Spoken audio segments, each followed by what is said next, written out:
Ini.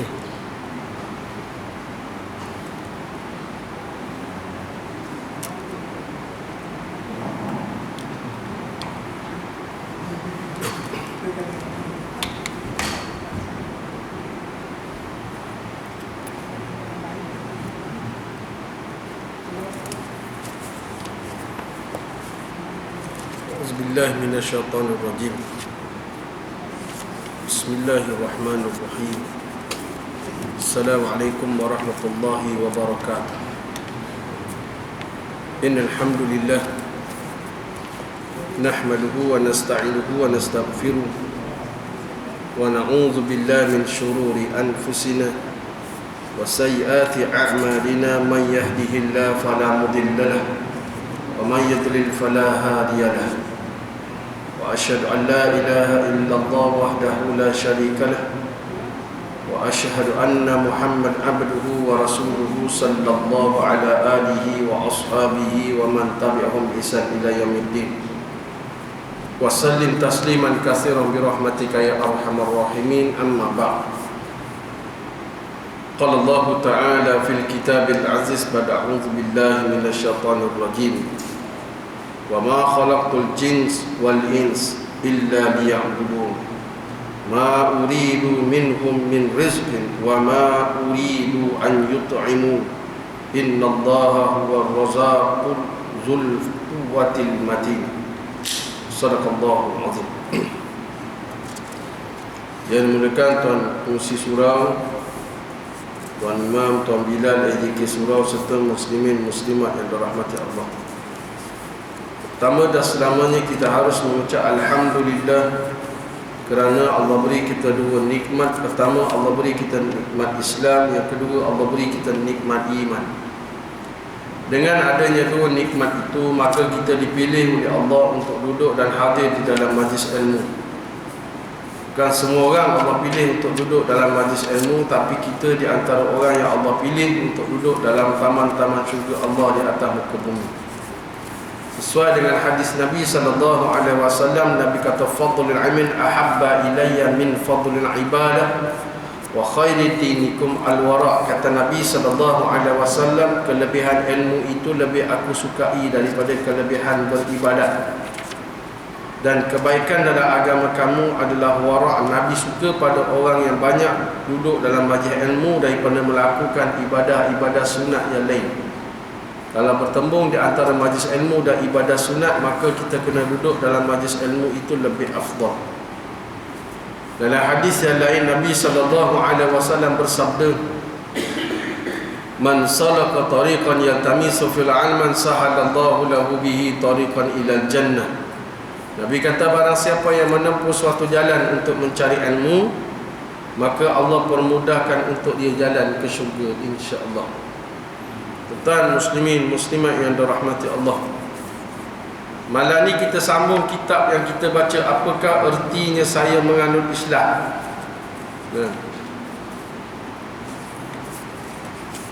Kitab kat tepi tu.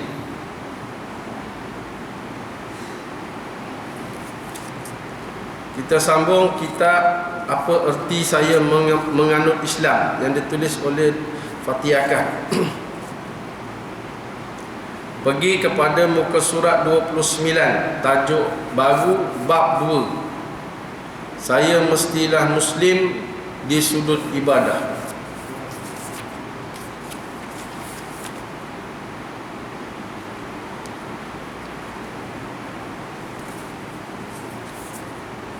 Muka surat 29 bab 2.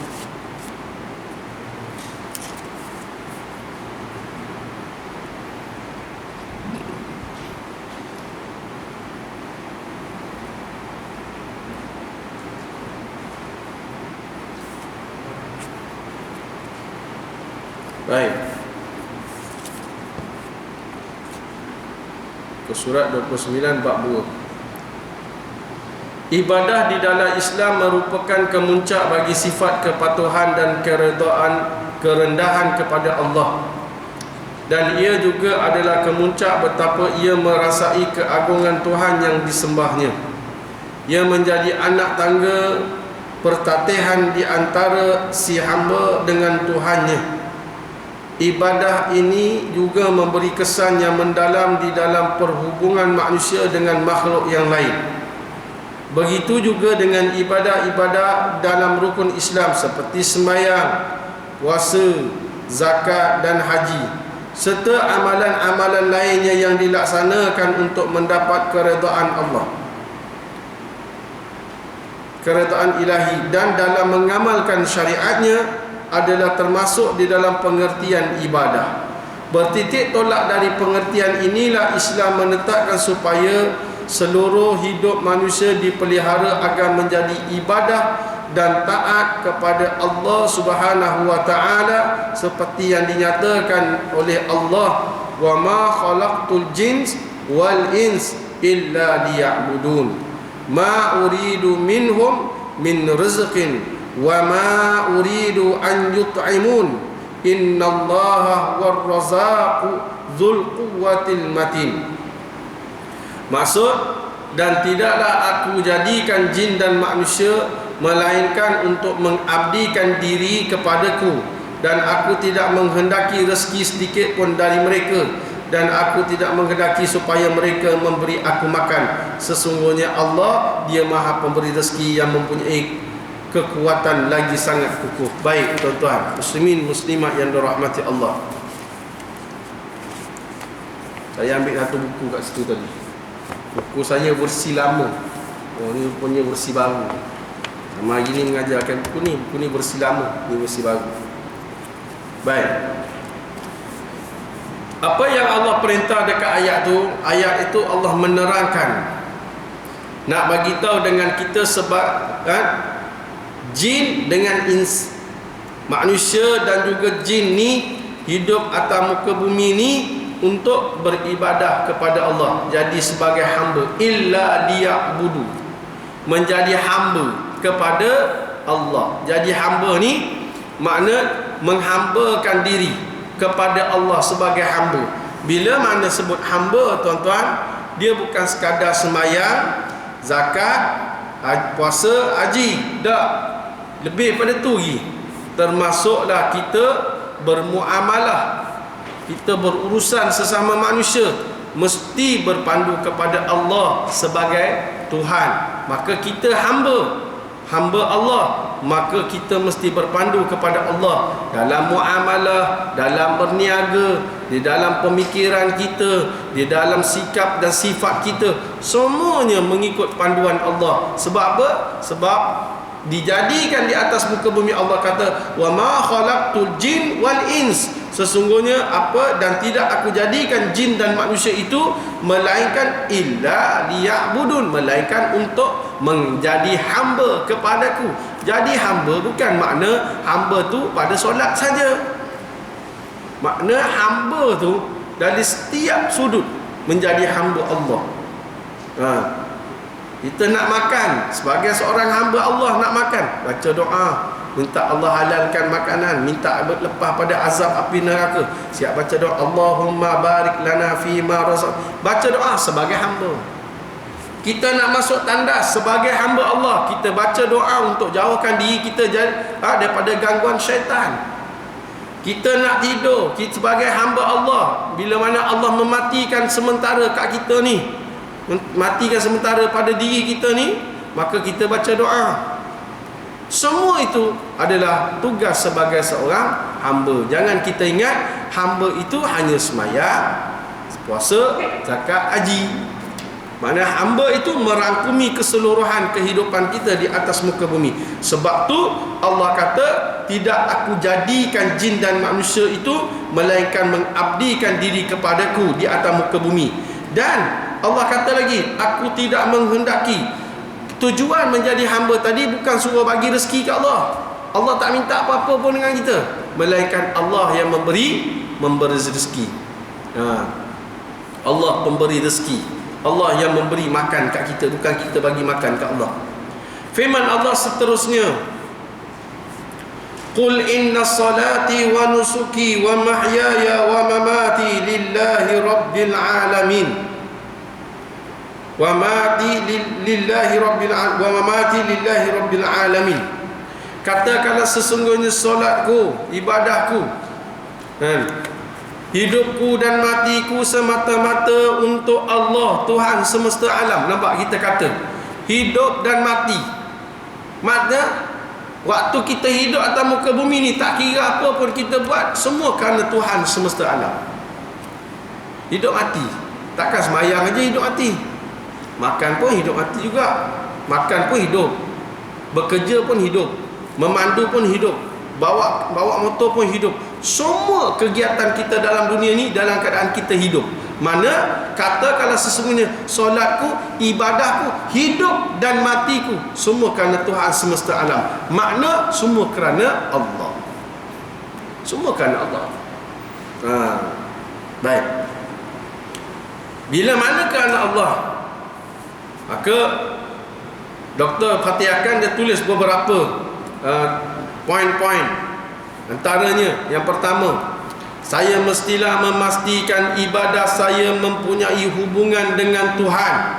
Hubungan dengan Tuhan yang disembah. Inilah apa yang dikatakan oleh martabat keihsanan dalam ibadah. Ihsan di dalam ibadah. Rasulullah sallallahu alaihi wasallam sendiri pernah ditanya oleh malaikat Jibril tentang martabat ihsan. Lalu baginda menjawab, anta'budallahu ka'annaka tarahu fa in lam takun tarahu fa innahu yaraka. Muttafaqun alaih. Bahawa kata Nabi, bahawa engkau menyembah Allah seolah-olah engkau melihatnya. Jika engkau tidak melihatnya sekalipun, sebenarnya ia melihat engkau. Nah, tuan, Nabi sebut dia satu hari Nabi sedang duduk dengan sahabat, tiba-tiba Jibril datang. Tapi Jibril tak menyerupai Jibril, dia menyerupai manusia. Lalu dia merapatkan antara lutut dia dengan lutut Nabi. Rapat. Dia duduk rapat sungguh dengan Nabi. Semua sahabat tengok. Sahabat kata, dia ni bukan manusia ni, pakaian dia putih bersih. Putih bersih. Seperti dia, sedangkan dia bermusafir jauh tapi tak nampak macam musafir. Lalu dia rapatkan antara lututnya dengan lutut Nabi. Lalu dia bertanya, ya Rasulullah, kata dia, apakah Islam? Dia tanya. Dan di antara soalannya dia tanya ni, soalan yang disebut dalam kitab ni, dia kata, apakah yang dimaknakan dengan ihsan? Lalu Nabi jawab, ihsan itu adalah bahawa engkau menyembah Tuhan seolah-olah engkau melihatnya. Jika engkau tidak melihat sekalipun, sebenarnya dia melihat engkau. Dia jawab soalan Jibril. Ihsan itu bila mana kita beribadah seolah-olah kita nampak Allah. Kalau tak nampak pun pura-pura macam nampak dah. Bayang-bayang macam nampak. Kalau tak nampak sekalipun, dia nampak kita. Kita kalau berjalan, orang tengok kita, kan? Kita perasan orang tengok kita. Macam mana jalan kita? Oh, tersusun, tuan-tuan. Tersusun rapat. Cuba orang tak tengok, berterabur. Nah, bila orang nampak, orang tengok kita, kita jalan depan orang tu, tersusun.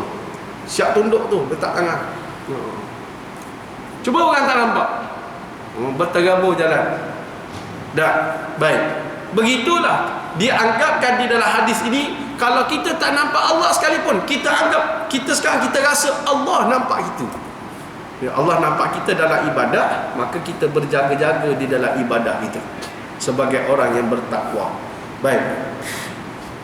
Lalu ditanya oleh Jibril dalam hadis ni juga. Dia hadis ni panjang sebenarnya, hadis ni panjang. Jangan ambil sikit.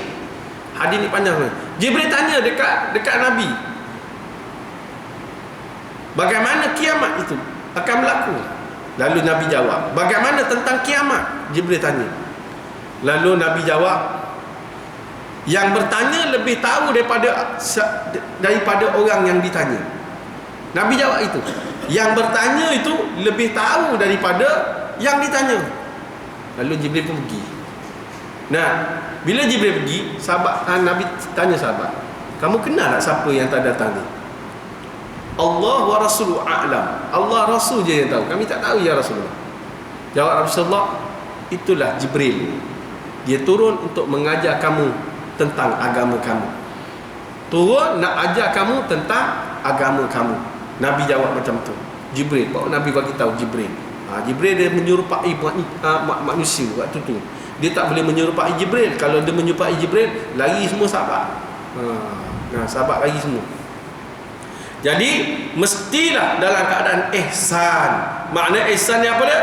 Kita menghambakan diri, kita menyembah Allah seolah-olah kita melihat Allah, dan kalau tak lihat Allah, kita rasakan Allah melihat kita. Maka yang kedua, saya mestilah melakukan ibadah dengan penuh khusyuk sehingga saya dapat merasai kelazatan serta kemanisan.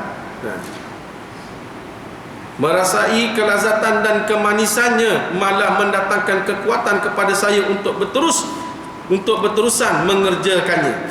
Aisyah radhiyallahu anha mengatakan, kana Rasulullah sallallahu alaihi wasallam yuhaddithuna wa tuhaddithuhu fa idza hadaratil salatu ka'annahu lam ya'rifna wa lam ya'rifu.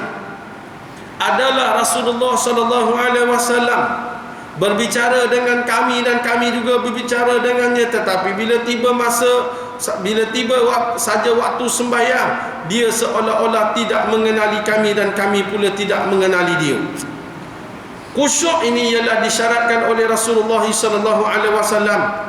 Kam min qa'imin hadhuhu min salatihin ta'abun wan nasab. Berapa ramai orang yang mengerjakan sembahyang, habuan yang diterima hanyalah penat dan lelah, penat letih. Hadis riwayat An-Nasa'i. Dalam hadis yang lain pula Nabi sebut, kam min sa'imin hadhuhu min saumihi jau'un wal 'atash. Berapa ramai orang yang berpuasa, dia tidak memperolehi apa-apa ganjaran kecuali lapar dan dahaga. Baik. Ni bila mana dia kata yang kedua, saya mesti melakukan ibadah dengan secara khusyuk agar dapat merasai kelazatan serta kemanisan malah mendatangkan kekuatan pada kita ni. Bila khusyuk ni, kita cuba sedaya upaya, tuan-tuan. Sedaya upaya kita dapatkan kekhusyukan di dalam ibadah, dalam sembahyang, dalam puasa. Antara khusyuknya puasa, pasal tu yang Nabi kata, bila mana kamu sedang berpuasa, tiba-tiba rasa nak marah, kata pada diri sendiri, sesungguhnya aku sedang berpuasa. Maknanya tu khusyuk tu. Khusyuk dengan puasa. Bila mana berjalan dekat bandar, tengok benda haram, cepat-cepat alih pandangan waktu puasa. Maknanya dia khusyuk di dalam puasa. Sama tak khusyuk di dalam ibadah sembahyang. Bila kita tengah sembahyang, tiba-tiba kita ni, tuan-tuan, waktu tengah sembahyang ni macam-macam datang. Tadi datang nak naik motor, tapi kunci motor tak jumpa. Malam letak mana tak ingat. Jadi ambil kereta, mari datang naik kereta. Angkat je takbir, Allahu Akbar, mari datang setan duduk bisik telinga. Kunci motor mu letak belakang pintu malam. Mu tahu tak? Faham tak? Bila Allah, yelah aku letak malam, nak hilang khusyuk. Sebab siapa main? Syaitan. Syaitan duk bisik sebelah ni. Syaitan ni, tuan-tuan, mana-mana dia ada. Kita ni nak balik rumah, syaitan duk tenggek dekat atas rumah kita. Siapa yang tak bagi salam masuk rumah tu, syaitan ikut dia masuk kali. Siapa yang masuk rumah bagi salam dengan isteri yang tinggal kat dalam, kata isteri ada atau anak siapa saja, kita masuk bagi salam, Assalamualaikum, maka syaitan lagi. Syaitan lagi bagi salam. Pasal tu Nabi kata, bila mana sahabat tanya, ya Rasulullah, apakah amalan yang paling afdal? Paling afdal. Nabi kadang-kadang Nabi keluarkan satu hadis, dia bergantung kepada sahabat yang tanya dan keadaan ketika itu. Nabi ni bila selalu ditanya, Nabi kan selalu ditanya, pergi kedai, kalau Nabi jalan duduk kat kedai, orang tanya soalan, Nabi akan tengok suasana kedai tu, maka keluar jadi satu hadis, kan? Bila nak jalan pergi perang, orang tanya satu soalan, Nabi tengok keadaan perang, keadaan suasana waktu tu dan keadaan sahabat tu. Maka ada satu soalan sahabat tanya. Dia tanya, Kalau tak silap, siapa nama sahabat tu? Amru bin An-As, kalau tak silap. Amru bin An-As. Abu Dzar Al-Ghifari. Abu Dzar Al-Ghifari dia tanya, apakah amalan paling afdal? Lalu Nabi tengok, Nabi kata, pertama dia kata beri makan. Beri makan kepada orang tamu. Kedua, bagi salam pada orang yang kau kenal dengan orang yang kau tak kenal. Amalan yang paling afdal waktu tu. Kenapa? Sebab yang tanya sahabat nama Abu Dzar Al-Ghifari. Mungkin ada benda yang Nabi nak cerita dengan dia Abu Dzar ni. Maka Nabi keluarkan hadis ni. Abu Dzar pun keluar riwayat. Nah, pertama Nabi kata bagi makan atau jamu orang makan. Nah, belanja orang makan boleh tak? Pergi makan kedai mamak, lepas tu panggil mamak tu, kira mamak satu kedai, betul tak? Kita bayar. Boleh belanja satu kedai, bayar kita. Tak apalah, tak boleh mamak bayar satu meja ni, semua sahabat-sahabat kita makan, kita bayar. Sebab ulama kata antara nak menghapuskan dosa-dosa kecil, kita jamu orang makan atau belanja orang makan. Ni salah satu kebaikan yang boleh menghapuskan dosa-dosa kecil. Selagi mana dosa kecil itu tidak berterusan, dia akan hapuskan dosa-dosa kecil. Belanja orang makan. Saya ada salah, ada mak angkat saya dulu, dia ni kuat jamu orang makan. Macam mana tuan-tuan? Dia bila lama sikit tengok orang tak datang rumah ni, dia pun masak, buat kuih, dia telefon saudara sana, telefon sepupu semua, mai datang rumah ada kenduri. Padahal kan kenduri sangat pun, datang sekadar nak baca doa selamat, betul makan. Dia suka gitu. Tu bila datang rumah makan kenduri, datang rumah makan kenduri, makan, dia masak, dia suka masak. Nak jamu orang makan, pahala besar.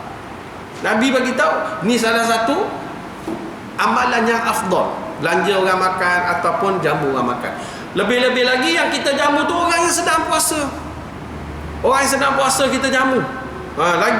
Lagi besar pahala. Kemudian dia kata bagi salam.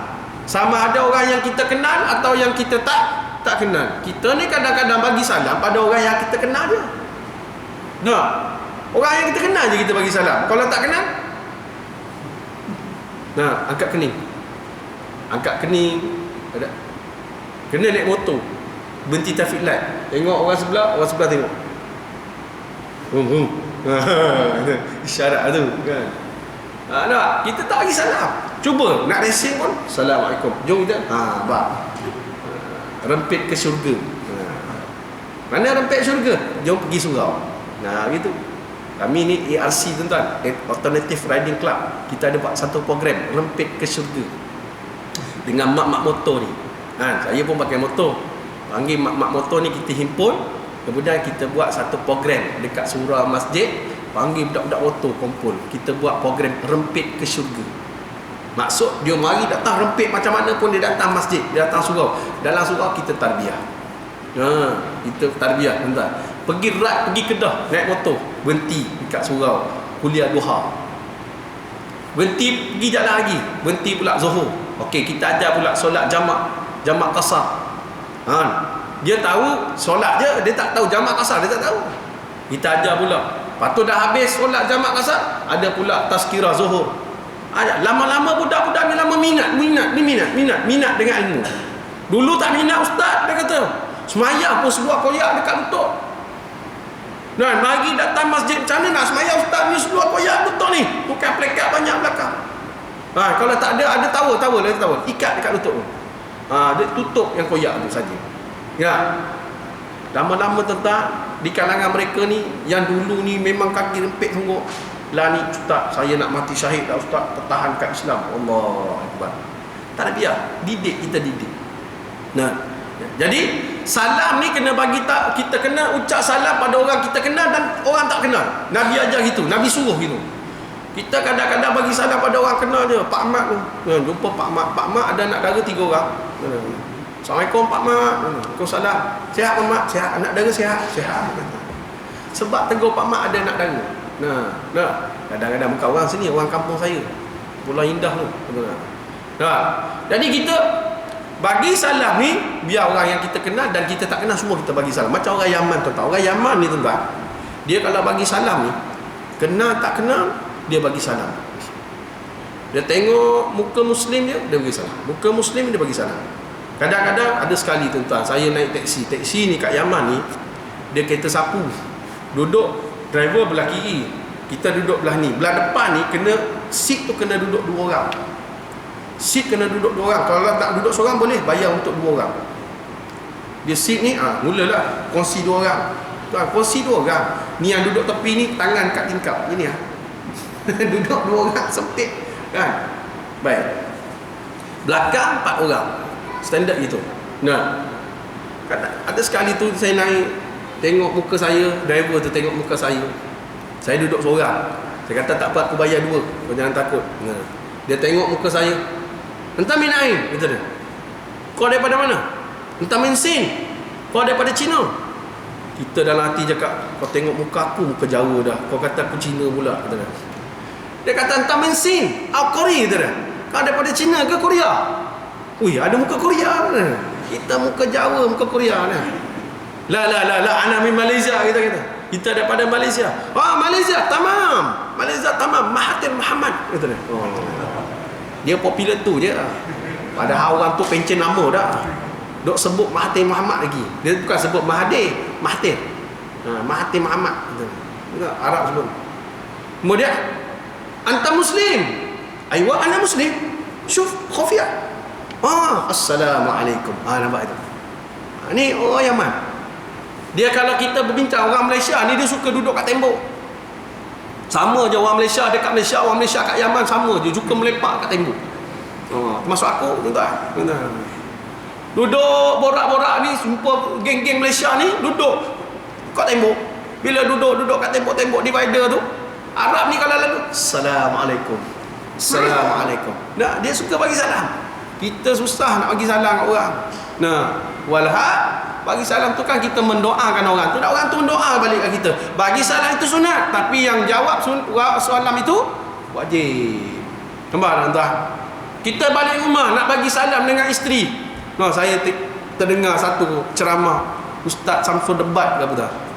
Dia cerita balik rumah nak bagi salam sebab setan jin ada dekat atas rumah, dia pun masuk Assalamualaikum. Lari jin. Dia pun masuk. Tapi sebabkan nak halau jin ni habis-habis ni, pantang jumpa isteri dalam rumah. Pergi dapur nampak isteri, Assalamualaikum. Lepas tu pergi masuk tandas, keluar tandas nampak isteri, Assalamualaikum. Masuk nak bilik nampak isteri lagi, Assalamualaikum. Itu kerap sangat tuan. Dia bagi salam sekali je. Masuk dalam rumah tu bagi salam, selesai lah. Kan? Maknanya suruh bagi salam. Ini antaranya yang Nabi sebut ada kebaikan-kebaikan. Maka dekat sini kusyuklah. Kita kusyuk di dalam amalan. Kita nak bagi salam, kita bila mana kita semayang ni, biar kita tumpukan. Kalau bila mana jauh dah lagi, patah balik. Kan? Nabi ajar ini. Bila mana Nabi pun pernah juga sekali. Saya pernah baca satu hadis Nabi, ketika mana Nabi habis semayang. Nabi habis semayang ni, Nabi terus pergi kat tempat sesuatu yang dia ingat. Dia ambil satu barang tu, dia bagi kat sahabat. Lalu sahabat tanya, ya Rasulullah, aku nampak tuan lepas semayang terus bangun, angkat barang terus bagi kat sahabat ni. Waktu aku semayang tadi aku teringat nak bagi barang tu kat dia. Nabi kata gitu. Jadi aku pergi ambil, sebelum terlupa aku ambil. Makna Nabi pun kadang-kadang dia terfikir hal-hal, tapi Nabi ajarkan bila terfikir jauh, kita cut cepat-cepat, kita patah balik di dalam solat kita. Cepat-cepat patah balik dalam solat. Jadi pasal tu yang Nabi kata, anggaplah kamu walaupun kamu nampak Allah, kalau tak nampak kamu anggaplah seperti Allah nampak kita. Sebab bila mana tiada kekusyukan, maka takut-takut yang Nabi kata tadi, kam min qa'imin hadhuru min salatin taba'ut wan nasar. Ta'ubud wan nasab, iaitu berapa ramai orang yang mengerjakan solat dalam keadaan hanya keadaan penat dan lelah. Penat lelah, solat tidak diterima. Sebab tu tuan-tuan, kita dalam solat kita, bila kita bagi salat Assalamualaikum warahmatullahi, Assalamualaikum warahmatullahi, hati kita waktu tu tuan-tuan, hati kita ni lega ke risau? Lega ke risau? Lega lah. Lega aku dah semayang. Lega dah semayang. Makna bila mana kita rasa lega, bermakna kita meletakkan solat kita tadi, supaya meletakkan solat kita ni lah harapan kita masuk syurga. Mana kita meletakkan aku mesti masuk syurga sebab aku solat. Macam tu lah. Baik kuat. Sebenarnya nak masuk syurga kena dengan rahmat Allah. Rahmat Allah, nak dapat rahmat Allah dengan amalan yang diterima oleh Allah. Sepatutnya kita bagi Assalamualaikum warahmatullahi, Assalamualaikum warahmatullahi. Kita risau, Allah terima tak terima solat aku. Sebab Nabi sebut ini, berapa ramai orang yang solat tetapi dalam keadaan penat dan lelah. Penat dan lelah. Kenapa? Sebab solatnya tidak diterima. Solat tak diterima. Nampak? Kemudian Nabi sebut pula, berapa ramai orang yang berpuasa dalam keadaan lapar dan dahaga. Kenapa? Puasa tapi mata tak jaga, mulut tak jaga, hati tak jaga, semua tak jaga. Puasa je lah dalam keadaan lapar dan dahaga. Baik. Kemudian yang ketiga, saya mestilah beribadah dalam keadaan hati saya merasai kehadiran Allah dan membuang dan melupakan kesibukan dunia hiruk pikuknya.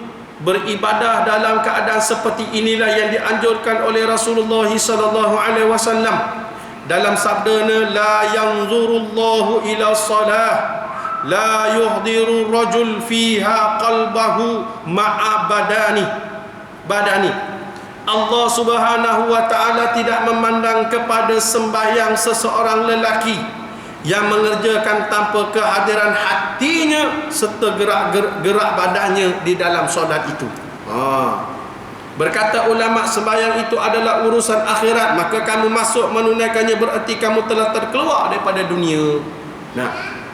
Tuan, makna dia kata saya mesti beribadah dalam keadaan hati saya merasai kehadiran Allah.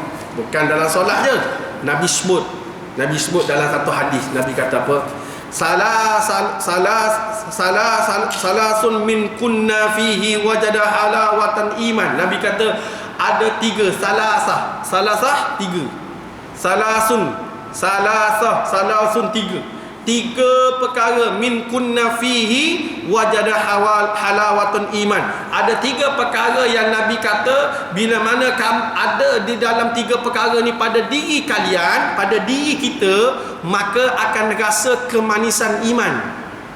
Tiga benda. Ada tiga benda ni pada diri kita akan merasai kemanisan iman. Apa dia? Pertama, Nabi sebut anna yakunallaha wa rasuluhu ahabba ilahi mimma siwahuma.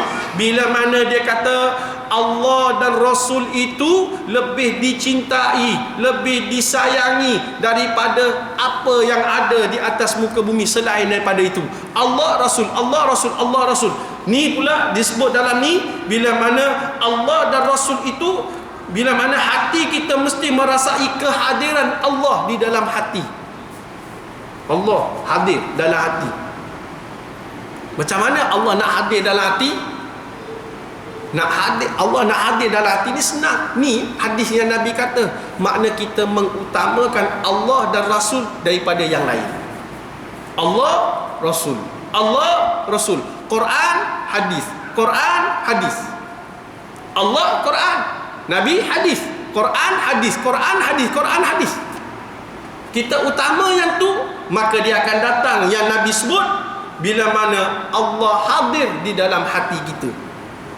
Taqwa hauna, Nabi sebut. At-taqwa hauna, hati. Taqwa ada dekat hati. Tu kita dah sebut di bulan Ramadan. La'allakum tattaqun. Mudah-mudahan kamu menjadi orang yang bertakwa. Mudah-mudahan jadi orang yang bertakwa. Takwa hauna.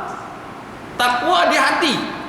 Bagaimana? Bila mana Allah dan Rasul kita lebihkan, kita cintai daripada yang lain, maka Allah hadir di dalam hati kita, maka akan berlaku ketakwaan ke atas diri kita. Boleh faham tuan? Takwa.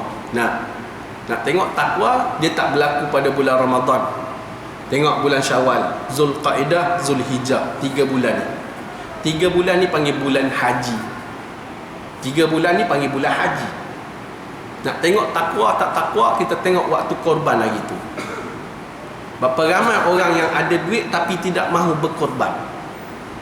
Yang Nabi kata, siapa yang mampu berkorban tapi tidak mahu berkorban, jangan dekati solat kami, jangan dekati tempat solat kami. Maksud apa? Nabi kata, siapa ada kemampuan tapi tidak mahu berkorban, maka akan aku boikot orang macam ni. Nabi sebut itu kan. Tapi Nabi tak sebut perkataan boikot waktu tu. Nabi kata, jangan dekati tempat solat kami. Maknanya Nabi boikot. Nabi boikot orang yang mampu berkorban tapi tidak mahu berkorban. Sedangkan dalam bulan Ramadan, dia baca Quran, dia didik di hati dia semua, la'allakum tattaqun, mudah-mudahan menjadi orang bertakwa. Tiba-tiba macam mana nak jadi takwa? Baru berkorban 500 setengah, 600. Duit dalam beg 6,000 ada. Ambil je 10%, 600 bayar. Nah, untuk korban. Tiba-tiba dia mampu tak buat. Nabi boikot orang macam ni. Macam mana nak hadir ketakwaan? Nampak anda? Yang memen benda ni. Korban ni kita membantu. Nah, ketakwaan tadi kita letakkan korban. Nampak macam sunat, betul sunat. Sunat. Kan? Tapi Nabi sebut dalam sunat tadi, Nabi sebut dalam hadis tu. Tuan-tuan. Sebab tu Nabi ni dia bila sebut korban ni, kita sebenarnya lebih utama korbannya di tempat kita sendiri. Dia lebih utama. Kalau ada orang-orang fakir miskin kawasan ni, lebih utama. Atau dalam negeri kita, tak boleh ke dalam negara kita, lebih afdal. Lebih afdal tuan-tuan korban ni. Nah, kemudian orang tanya, ustaz, korban ni bayar 600. Nah, tapi daging dapat 1/3 je, sikit je. Kita korban nak dapat redha Allah ke nak dapat daging? Kalau nak dapat daging, ambil 600 tu pergi pasar Borong Kelang, tuan-tuan. Pergi beli RM600 daging. Dapat banyak ke sikit? Banyak. Nah, nak daging, ambil gitu. Baik. Kemudian baru ni kecoh, kes korban atas nama orang yang telah meninggal dunia. Kan? Orang nak mati, boleh tak kita korbankan? Boleh tak boleh? Baik. Baru ni orang tanya juga. Sebab dekat surau ada yang bergaduh bab ni. Surau-surau dia bergaduh bab boleh tak korban atas nama orang yang telah meninggal dunia ni. Baik. Ikut Imam Syafi'i, tak boleh, melainkan ada wasiat. Betul? Ikut Imam Syafi'i. Sebab apa? Imam Syafi'i ambil hadis yang Nabi kata, bila mana mati seseorang anak Adam, maka terputus segala amalan. Terputus segala amalan. Maknanya dia korban sekalipun, atas nama orang mati pun tidak sampai. Nah, baik. Itu kata Imam Syafi'i. Kata melainkan ada wasiat. Ikut imam lain, dia kata boleh. Sebab yang Nabi sebut, bila mati anak Adam, maka terputus segala amalan kecuali 3. Apa dia 3? Pertama, sedekah jariah, ilmu yang manfaat, anak yang soleh mendoakan kedua ibu bapa. 3 kan? Baik, kita ambil daripada ilmu manfaat dulu. Orang yang mati tadi, waktu dia hidup, ayah ni tadi hidup, dia mengajar anak dia ilmu-ilmu yang manfaat. Ajar tu, ajar ni, ajar. Anak tadi dapat ilmu daripada ayah ni tadi, dengan ilmu ni tadi, dia manfaatkan ilmu tadi, dia jadikan praktikal di dalam kehidupan dia. Dapat tak ayah dari pahala? Dapat, sebab meninggalkan ilmu yang manfaat. Kemudian dengan ilmu yang manfaat tadi, anak yang mempraktikkan ilmu yang ayah tinggal ni tadi, maka anak ni tadi jadi anak yang soleh, solehah. Dia jadi anak yang soleh dan solehah, mendoakan kedua ibu bapa. Dapat tak pahala pada ayah? Dapat doa tadi. Baik, daripada anak yang soleh ini pergi kerja, cari rezeki yang halal. Cari rezeki yang halal. Waktu melempar-lempar rezeki halal masuk, dengan rezeki yang halal tadi, yang banyak tadi, dia pun berniat, aku nak berkorban lah, dan korban ni aku sedekahkan atas nama ayah. Aku nak berkorban atas nama ayah. Dapat tak pahala ke ayah ni?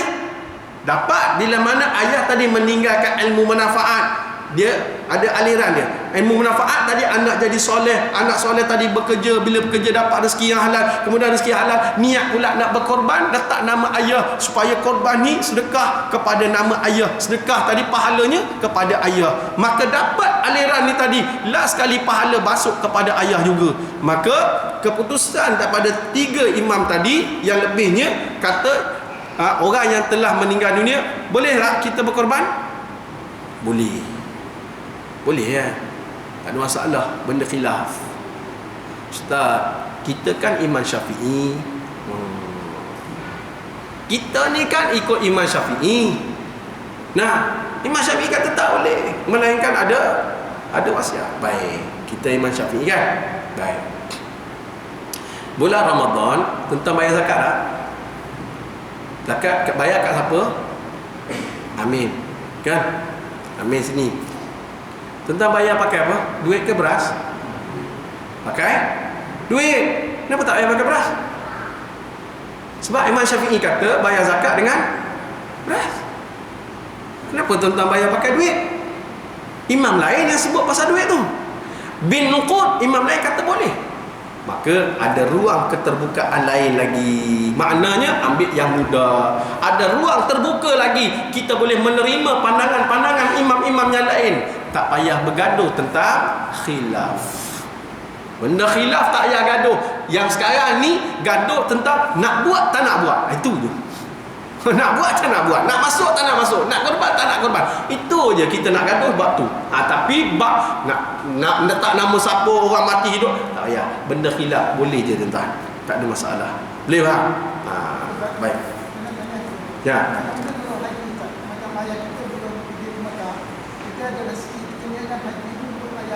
Haji.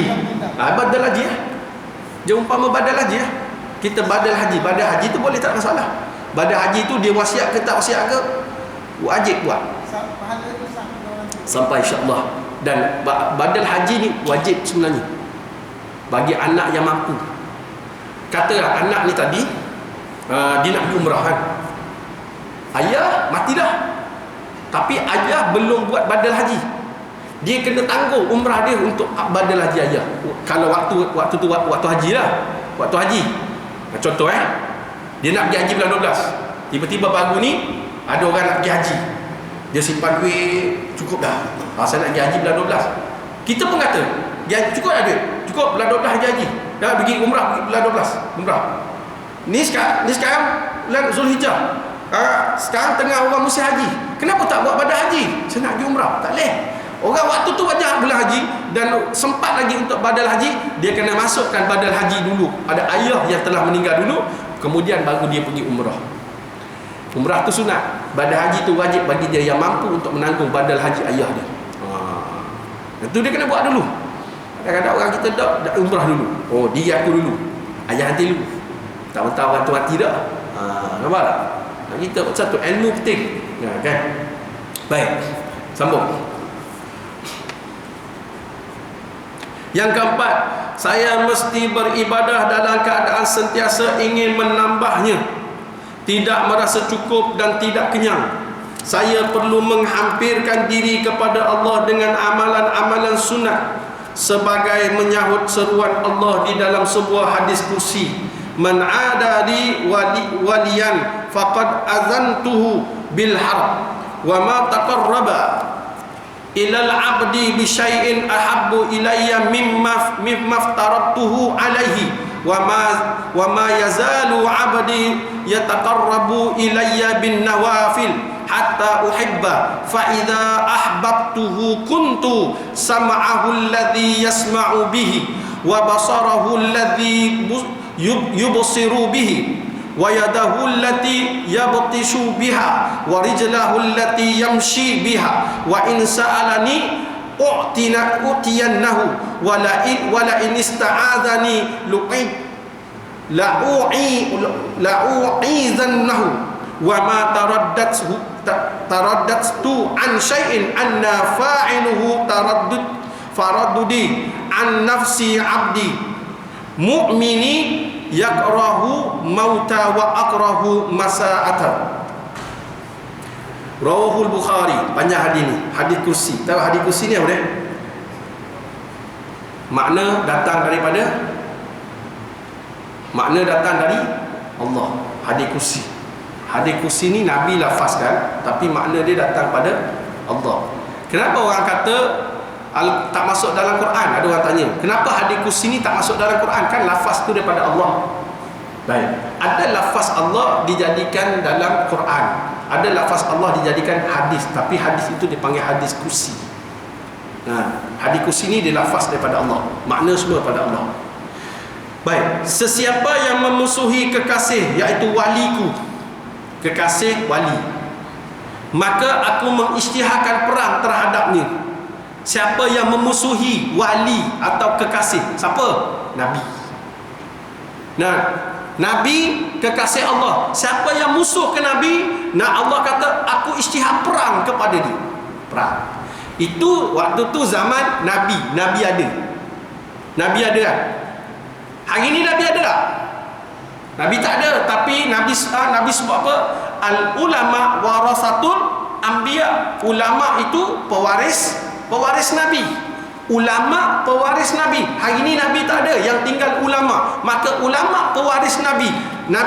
Kalau kita tengok pada hadis ni yang Allah kata, siapa yang memusuhi kekasihku atau waliku, iaitu Nabi ketika itu, hari ini Nabi tak ada, maka digantikan dengan ulama. Sebab apa ulama? Sebab ulama warasatul anbiya, ulama pewaris Nabi. Maka siapa yang menyakiti, memusuhi ulama, Allah kata aku isytihar perang terhadap dia. Hari ni ramai nak lawan ulama? Ramai. Lawan ulama, hina ulama. Ulama mati dah, hina pula. Kenapa pergi ke bumi kat negara orang kafir? Hina ulama macam-macam. Allah, betul. Negara orang kafir tu hak milik siapa tanah tu? Manusia ke Allah?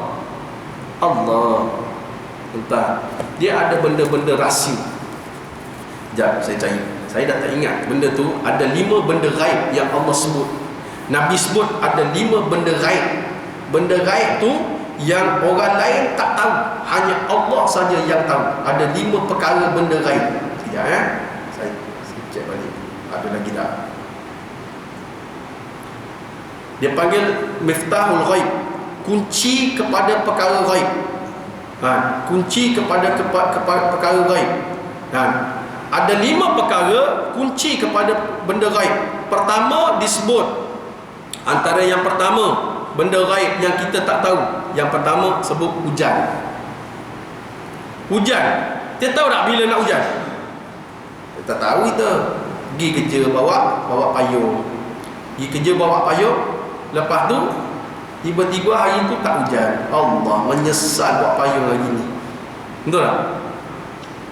Besok pergi kerja pula, tak bawa payung, tiba-tiba hujan. Allah, nyesal tak bawa payung. Nampak tak? Mana hujan turun kerana Allah yang turunkan, benda gaib. Satu. Tu benda satu. Manalah, tak ada. Saya tak ingat. Saya ingat 3 je. Yang lagi 2 tu saya tak ingat. Yang kedua, dia kata berkenaan dengan hari esok. Kita tahu tak besok apa jadi pada kita? Tahu tak? Kita tak tahu apa jadi pada kita esok. Maka itu adalah benda gaib. Itu benda gaib.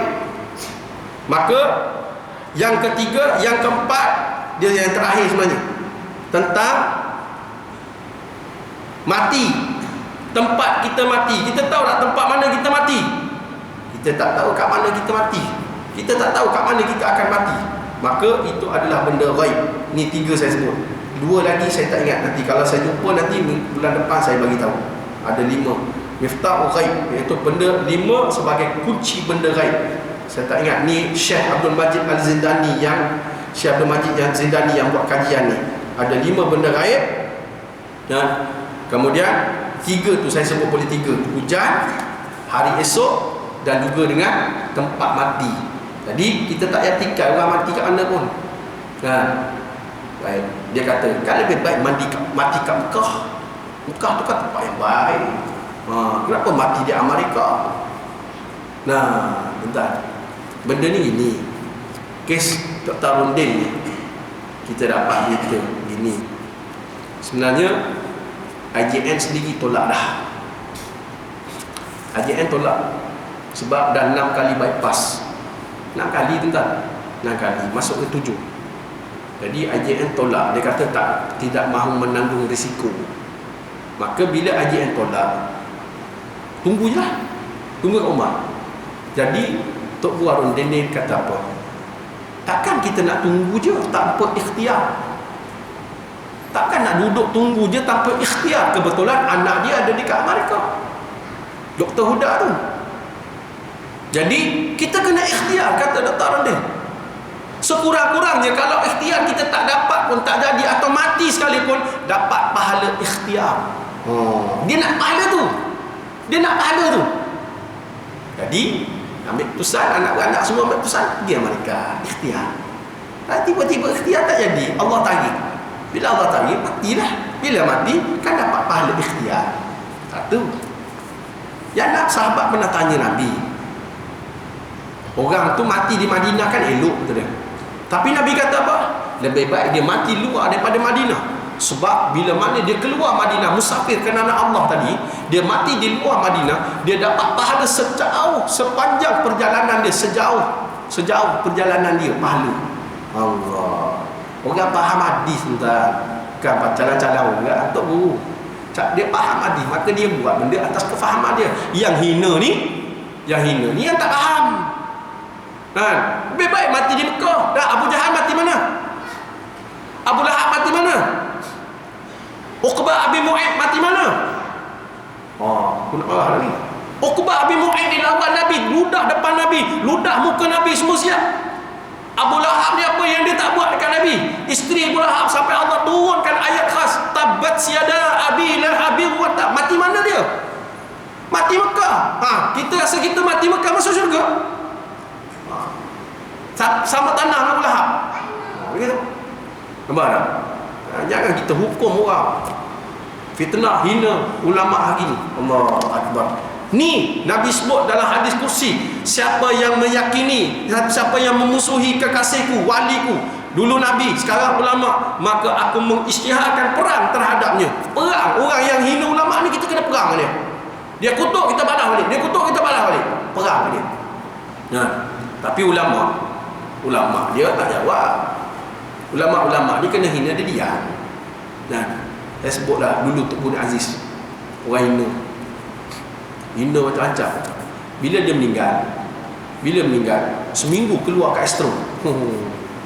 Kata ni lah ulama bagus, ni baik dah tu. Dulu kau orang hina dia macam-macam. Sampai orang tanya, Tok Guru, orang hina Tok Guru tak nak jawab ke? Dia kata gini, kita jalan tepi jalan, anjing gigit kaki kita. Jadi kita nak balas kat anjing tu sebab gigit kaki kita, kita gigit kaki anjing. Nampak apa? Nampak cerdik ke nampak bodoh? Nampak bodoh lah. Boleh faham tak? Nampak bodoh. Anjing gigit kaki kita, kita nak balas kat anjing tu, punya marah kat anjing tu, nak balas, kita gigit kaki anjing. Nampak bodoh? Halau je anjing tu, biar dia keluar, kita bersihkanlah kaki kita yang kena gigit anjing tu. Patut macam tu. Jangan nampak kebodohan tu, pergi gigit kaki anjing. Orang main tengok apa gigit kaki anjing. Apa bodoh itu kan? Nampak tak? Ni ulama. Baik. Kemudian apa lagi? Tidak ada satu pun perbuatan mendekatkan diri, iaitu taqarrub kepada aku oleh hambaku yang lebih aku cintai selain daripada kewajipan-kewajipan yang aku fardukan ke atasnya. Hambaku akan terus beramal menghampiri diri kepadaku dengan melakukan amalan-amalan sunat sehingga aku mencintainya. Apabila aku sudah mencintainya, maka aku menjadikan pendengarannya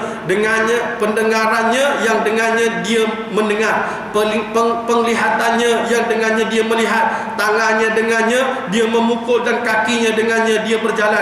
Jika dia memohon sesuatu akan aku nescaya aku berikannya, dan jika dia memohon perlindungan aku dari sesuatu nescaya aku akan melindunginya. Aku tidak pernah beragu dari sesuatu yang aku lakukan, seperti aku ragu hendak mengambil nyawa hambaku yang mukmin, di mana dia membenci maut sedang aku tidak suka menyakitinya. Baik, kita tengok baik ayat tu. Maksud apa ni? Dia gini lah. Kita ada anak, kata contoh.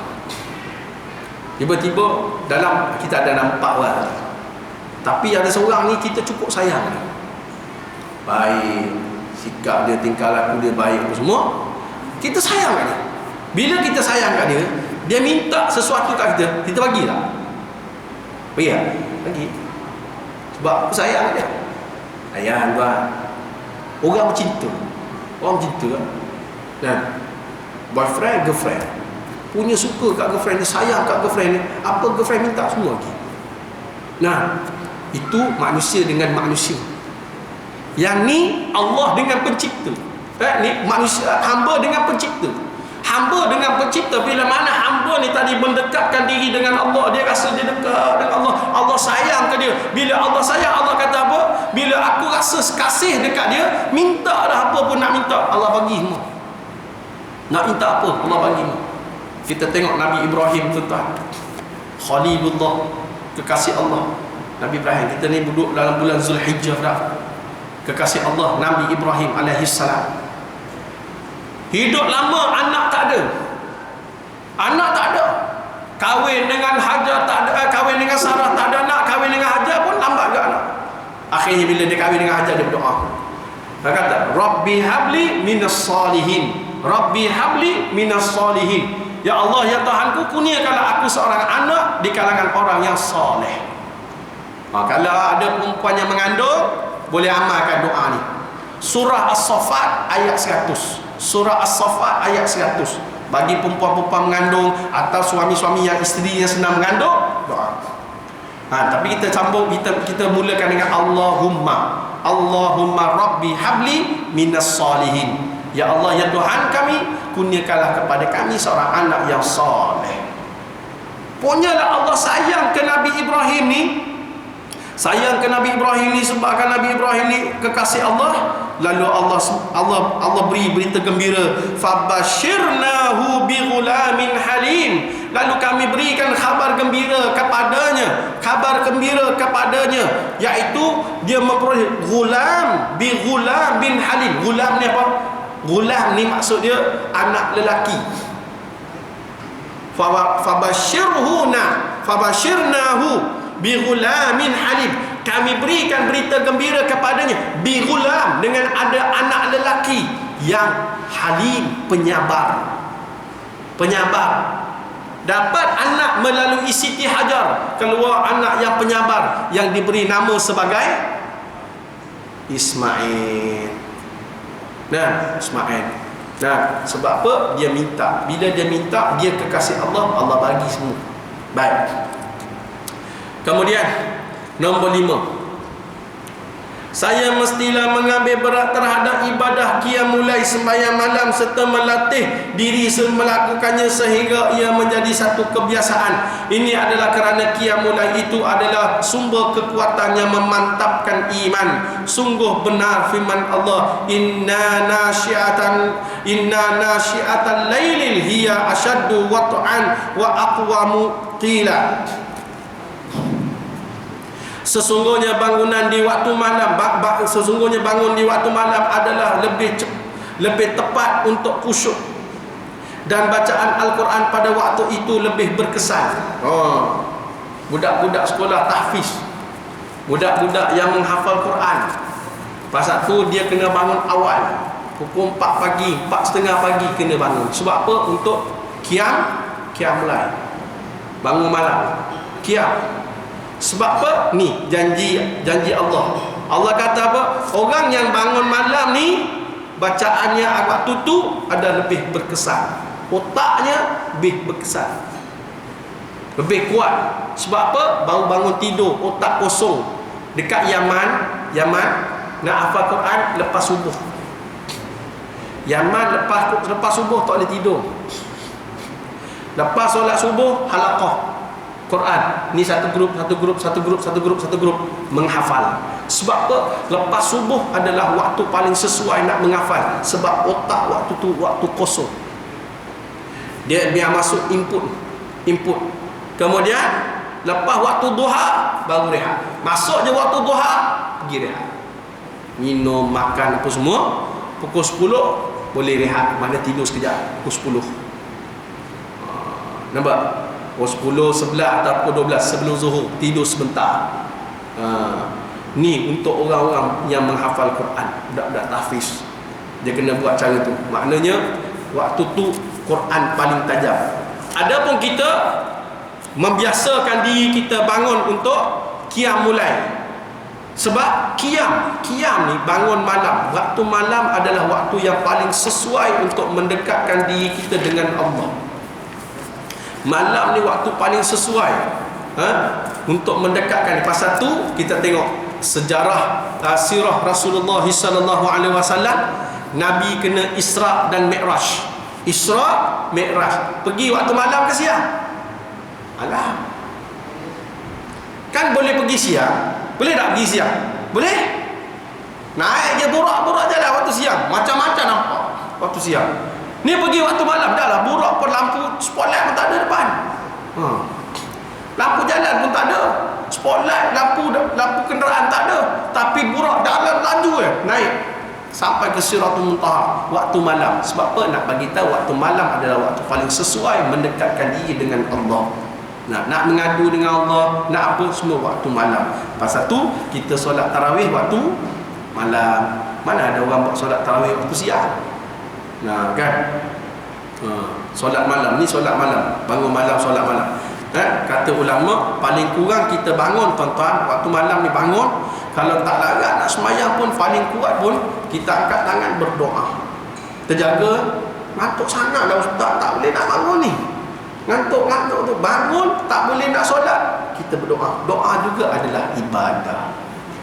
Jangan ingat bangun malam tu nak kena solat juga. Ibadah macam-macam. Sebab tu dia sebut tadi ibadah. Ibadah ni tak semestinya sembahyang. Baca Quran, ibadah, berdoa, ibadah, bantu isteri, ibadah, semua ibadah. Baik. Kemudian Allah Subhanahu wa taala juga menerangkan sifat hamba-hamba yang mukmin. Kanu qalilan minal laili ma yahja'un wa bil asharihum yastaghfirun. Mereka sedikit sekali tidur di waktu malam dan di akhir malam mereka memohon ampun kepada Allah. Ampun. Allah sebut dalam tu wa bil asharihum yastaghfirun. Yastaghfirun. Mereka minta maaf, minta pengampunan. Takkan minta maaf pengampunan ni semestinya kita bangun sembahyang. Bangun astaghfirullahalazim. Astaghfirullah. Minta ampun tak? Tak apa. Bangun malam sedikit tidur, bangun malam dia minta ampun. Allah kata wabil asharihum yastaghfirun. Mereka ni ya tu maksud dia mengganti nama kepada dia. Dia meminta maaf, minta pengampunan, minta ampun kepada Allah.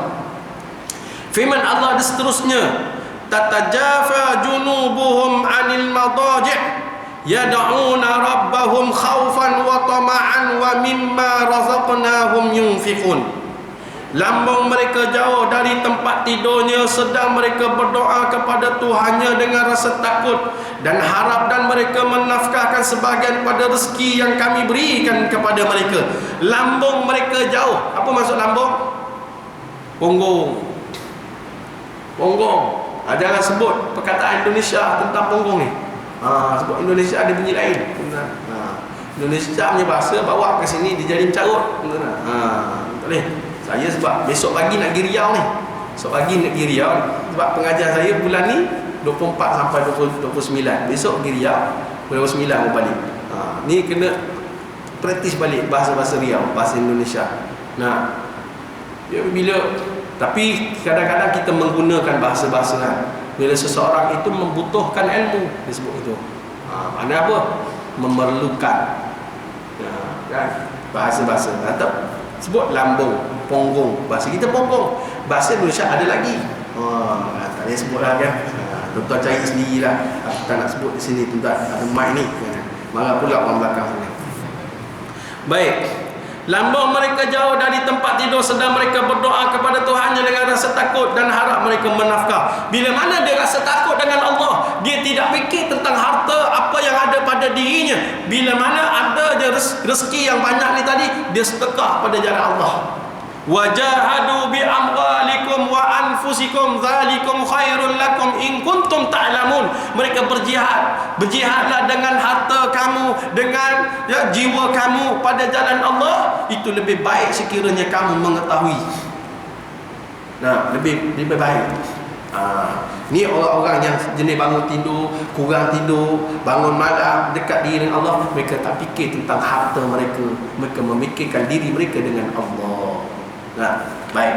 Di antara amalan-amalan sunat yang baik dikerjakan antara lain qiyamul lail, sembahyang duha, solat duha, sembahyang tarawih, puasa pada hari Isnin dan Khamis, puasa pada hari Arafah. Puasa hari itu hari Arafah, antara pahala yang besar seperti pahala puasa di bulan Ramadan, puasa pada hari Ashura. Ni kita nak masuk bulan Muharram, 10 Muharram hari Ashura. Nah, kita kena puasa sunat, antara puasa-puasa hari-hari sunat yang hari kebesaran pada Islam. Puasa 6 pada hari bulan Syawal, kita puasa hari itu 6, 3 hari setiap pertengahan bulan. 3 hari pada setiap pertengahan bulan ini adalah sunat. Sebelum datang Ramadan. Ramadan ni datang pada Nabi Muhammad sallallahu alaihi wasallam. Ni kelebihan umat Nabi Muhammad, dapat Ramadan. Umat Nabi Muhammad ni satu kelebihan, dia dapat Ramadan. Umat lain tak dapat Ramadan. Kemudian Nabi kata, siapa yang berpuasa di panjang bulan Ramadan dengan keimanan dan ketakwaannya, maka diampunkan dosanya yang telah lalu. Nabi sebut itu. Mati pula akan dimasukkan ke dalam syurga. Dalam syurga ada satu pintu khas untuk orang masuk, untuk orang yang puasa bulan Ramadan ni masuk syurga. Dipanggil Babur Rayyan, iaitu iaitu pintu Ar-Rayyan. Pintu ni khas untuk umat Nabi Muhammad sallallahu alaihi wasallam.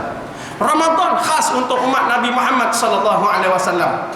Sebelum datang Ramadan, umat-umat yang lain, waktu nabi-nabi yang lain dulu, mereka hanyalah diwajibkan berpuasa. Puasanya sebulan 3 kali, sebulan 3 hari, 13, 14, 15, pertengahan bulan Islam. 13, 14, 15, kecuali Zulhijjah. Kita 4 hari diharamkan puasa. 10, 11, 12, 13. Betul? 13 termasuk tak pertengahan? Masuk. Maka 13 diharamkan puasa. Jadi nak buat macam mana? 14, 15, 16. Kalau nak puasa Zulhijjah.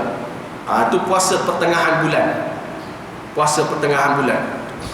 Jadi ini amalan-amalan dia. Nabi-nabi terdahulu, mereka ini berpuasa pada tiap-tiap bulan. Mana sebulan 3 hari, dia tak ada Ramadan waktu tu. Baik.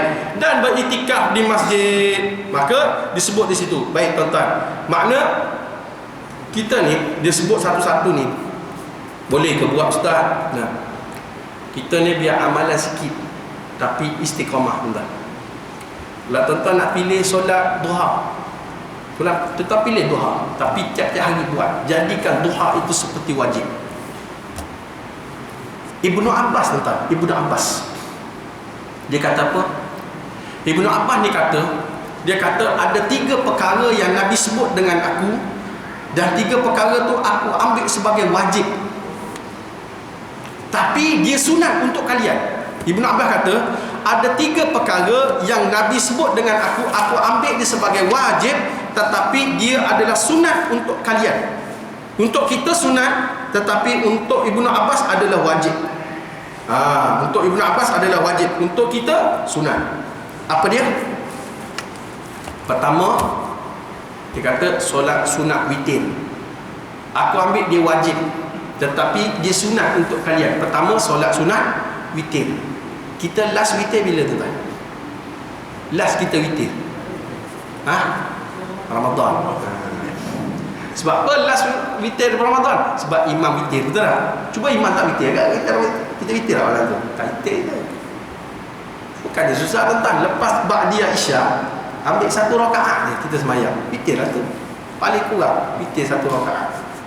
Ibnu Abbas dia kata Nabi sebut dengan aku ambil terus jadi wajib. Kata Ibnu Abbas. Sebab dia dah tak dengar macam-macam dia punya keistimewaan daripada Nabi. Yang kedua, dia kata berkorban. Nabi sebut dengan aku ambil dia wajib, tapi bagi kalian dia adalah sunat. Bila dia ambil sebagai wajib, tuan-tuan, sebelum berkorban akan datang sampai dia kumpul duit dah. Kumpul duit sebulan RM10, lama-lama sampai dah. Sampai tak ada berat sangat sampai pada hari yang nak bayar korban tu. Ada orang boleh kumpul duit, tuan-tuan, daripada kecil sampai besar, boleh beli handbag harga RM100,000. Takkan kita tak boleh? Tahu? Orang kumpul duit pada kecil, kumpul duit. Saya daripada kecil duit. Tiba-tiba beli handbag harga RM250,000. Beli cincin. Duit kumpul duit pada kecil. Kita nak korban susah nak kumpul duit. Baik. Ketiga, kata Ibn Abbas, solat duha. Solat duha yang Nabi sebut dengan aku ambil wajib terus. Wajib, tapi dia adalah sunat untuk kalian. Maka kita ambillah salah satu yang disebut tadi dalam buku tu. Ambil satu ke dua ke yang kita boleh istiqomah hari-hari buat. Jangan tinggal, ambilkan sebagai wajib. Walaupun dia sunat, ambil sebagai wajib. Istiqomah untuk kita memperbaiki amalan-amalan kita yang wajib. Dia kan yang sunat ni kan boleh menampung yang wajib. Kan wajib ni kadang-kadang lopong sana, lopong sini, lopong. Jadi nak tampal lopong ni, kita kena bayar dengan sunat. Maka dapat menampung lompongan-lompongan yang wajib tadi. Mudah-mudahan Allah terima segala amalan kita, insya-Allah. Maka kita berhenti kat situ, tuan. Nombor apa ni? Nombor 5 ya. Nombor 5 bab yang kedua. Maka kita berhenti situ, kita akan sambung pada hari dan waktu yang sama pada bulan hadapan, insya-Allah. Jadi cukup sekadar itu. Saya minta maaf sekiranya ada terkasar, tersilap, tersasar, terkena. Bukan niat saya nak kena sesiapa, sekadar berkongsi sedikit ilmu. Mudah-mudahan dengan sedikit ilmu ini meningkatkan keimanan, ketakwaan kita kepada Allah. Mudah-mudahan Allah selamatkan hidup kita di dunia dan di akhirat. Sebelum saya tutup, tuan-tuan, saya minta jasa baik tuan-tuan. Seandainya boleh kita bentang satu sejadah, saya nak buat kutipan malam ni, tuan-tuan, untuk Seriti, Sekolah Rendah Integrasi Trust Islam. Kita akan banner dah banner dah. Bangunan dah dapat, sewa semua dah tentu, perjanjian semua dah buat. Tinggal nak renovate dalam bangunan, duit tak cukup, tuan-tuan. Nak pakai lebih kurang dalam 100,000 nak renovate untuk banner Sekolah Rendah Integrasi Trust Islam. Mudahnya saya. Jadi kita nak banner ni memerlukan dana. Jadi kalau ada sumbangan daripada tuan-tuan, boleh letak kat atas sejadah, insya-Allah, untuk malam ni.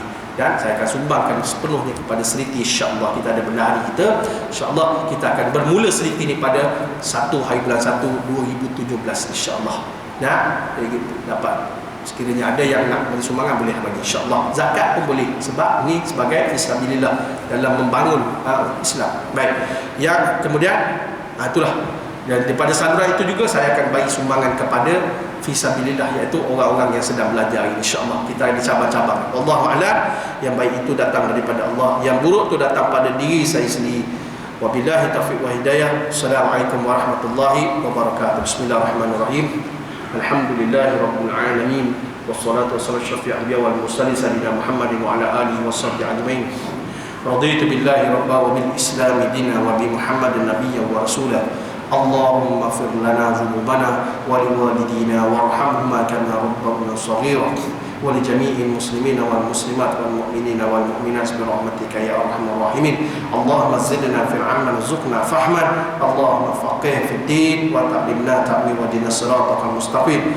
Allahumma arhamna bil Qur'an waj'alna lana imama wa nuran wa hudan wa rahmah. Allahumma dzakkirna minhu ma nasina wa 'allimna minhu ma jahilna warzuqna tilawatahu ana 'ala wa tarafan nahar waj'alna lana hujjatan ya rabbal alamin. Rabbana atina fid dunya hasanah wa fil akhirati hasanah wa qina adzabannar. Sallallahu ala sayyidina Muhammadin wa ala alihi wa sahbihi wa baraka wa sallam. Alhamdulillahi rabbil alamin. Wabillahi taufiq wa hidayah. Assalamualaikum warahmatullahi wabarakatuh.